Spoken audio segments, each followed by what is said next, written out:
kemarin saya Zoom dengan teman-teman pengurus Orari Pusat.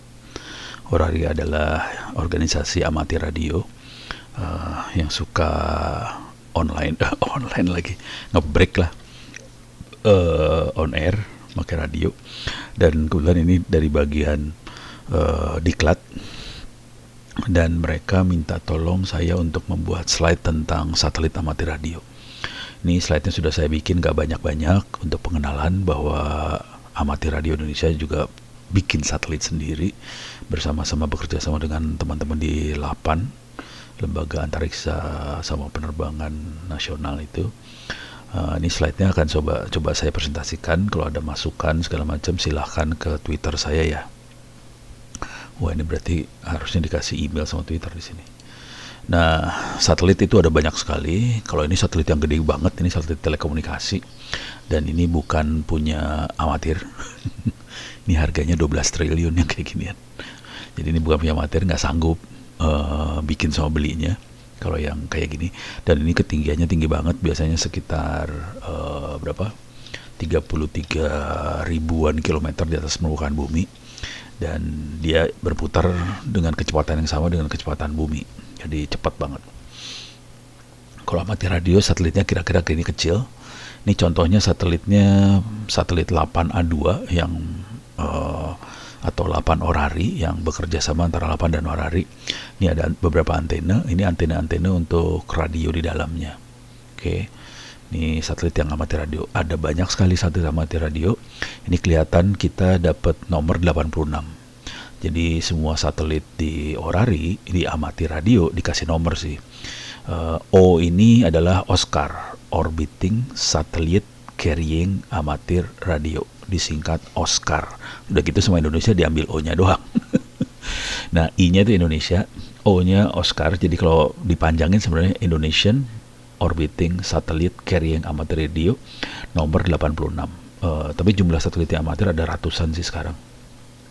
Dan ini terbang. Kita sendiri, LAPAN sendiri sudah menerbangkan paling enggak 3 satelit. Ada 8A1, A2, A3. Yang A2 ini bekerja sama dengan Orari. Kalau kita lihat di satelit amatir itu kecil, ringan, ketinggiannya berbeda sama yang geostasioner yang 30 ribuan lebih kilometer.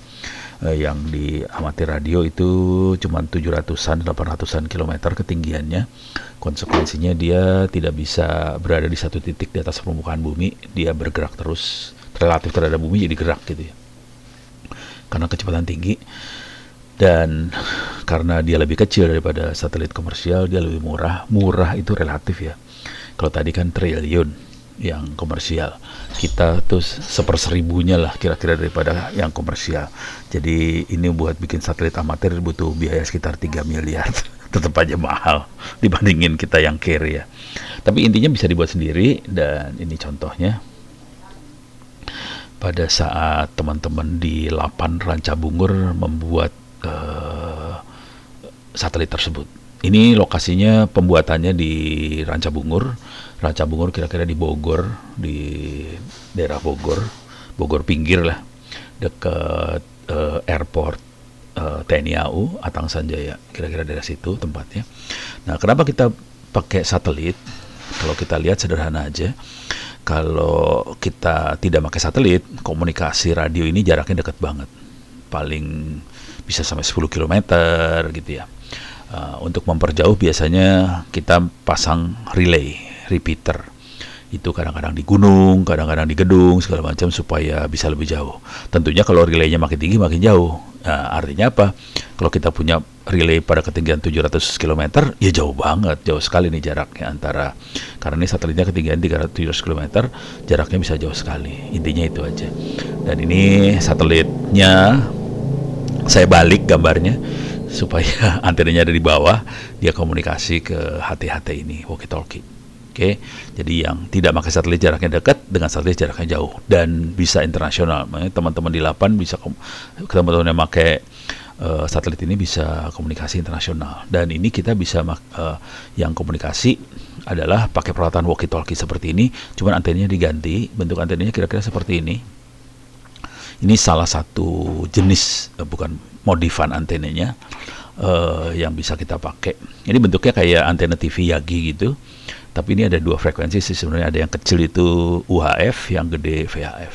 Oke, ini kelihatan ini saya ambil dari internet aja sih. Ini mereka nyebutnya Arrow 2 Satellite Antenna. Ini bisa bekerja dengan HT. Kalau kita lihat lagi, ini pada saat teman-teman pramuka, ini kelihatan ada anggota orari lagi ngajarin anak pramuka untuk nyoba komunikasi menggunakan satelit ini. Kelihatan antena yang dipakai adalah antena yang tadi, antena satelit. Ini anaknya ngarahin aja ke satelit, kayak gini pakai tangan loh, ngarahin antena ke satelit pakai tangan. Memang gitu caranya. Tapi sebenarnya yang keren sih pakai komputer ya. Ini Yankee Victor 3 Delta United Oscar yang komunikasi dari puncak gunung ke satelit, keren. Nah, ini Yankee Charlie 8 November Yankee Juliet juga komunikasi ke satelit pakai walkie-talkie, disambungin kayak gini aja.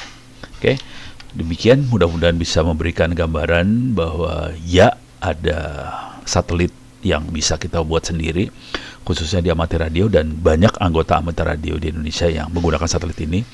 Salah satu yang legend, ada dua orang yang legend sih sebenarnya. Satu Mas Yono, Yankee Delta Zero November X-ray NXX.